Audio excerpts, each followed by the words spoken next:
In this video, I'll show you how to get your private key from your MetaMask account safely. First, a quick warning. Your private key controls your funds. Anyone who has it can empty your wallet, and MetaMask can't reverse it. Only export it on a device you trust and never share it with anyone.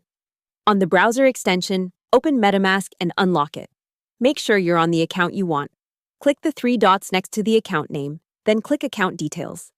Here you'll see a button that says Show Private Key or Export Private Key. Click it, enter your password, and MetaMask will reveal the key.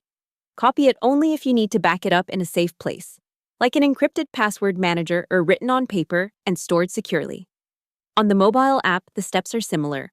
Open MetaMask, tap your account icon, choose the account, tap Account Details, then Show Private Key, confirm with your password or biometrics, and back it up safely.